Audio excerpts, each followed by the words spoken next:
Meditations for Every Day in the Year by Bishop Richard Challoner. January 4th. On what we are to renounce by the Christian's rule. Consider first that in consequence of our redemption through Jesus Christ, we are bound by the tenor of our rule above rehearsed to deny, that is, to renounce, all ungodliness and worldly desires, and to be clean from all iniquity. We are to run away from all evil, but more especially from the evils here named, the first of which is ungodliness, which is usually the first crime we commit, and the source of all the rest. For by ungodliness we understand either the giving away from God what belongs to him, or the refusing him the service and love which we owe him.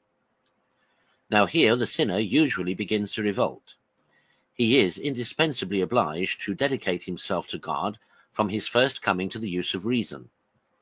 Instead of which, like the apostate angels, he turns himself away from him, he refuses him his heart, which he so justly claims, and gives it away to empty toys and lying follies. This is ungodliness. This is a kind of idolatry, in preferring the creature before the Creator. This is the source of innumerable evils. This is the very bane of the world. Oh, let us renounce it and detest it. Consider, secondly, what those baits are which Satan usually employs to draw us away from God. For no man ever chooses to serve the devil for his own sake, or for any love he has for him. But the tempter sets before us the deceitful appearances of some worldly honor, profit, or pleasure, and with these he allures deluded mortals to his service. These are the gilded pills with which he poisons the soul, with which he draws millions into hell. Therefore, the Christian's rules require that together with ungodliness, he should also deny all worldly desires, that is, all affections to these worldly toys and cheating vanities, as the most effectual means of disarming all of us. For when we despise all that he can offer, and even fly and abhor his choicest allurements, he stands confounded and can do no more. Consider thirdly that these worldly lusts and desires which the Christian must renounce are in particular those of which the beloved disciple writes, 1 John 2:15-16. Love not the world, nor the things that are in the world. If any man love the world, the charity of the Father, the love of God, is not in him.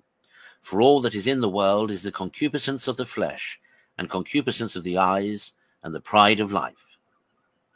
It is on account of this triple concupiscence, which reigns in all places, that the whole world, as the same apostle tells us, chapter 5:19, is seated in wickedness.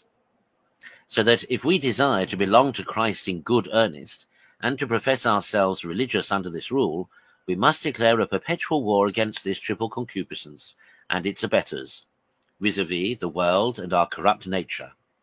And then we may despise all the devils in hell.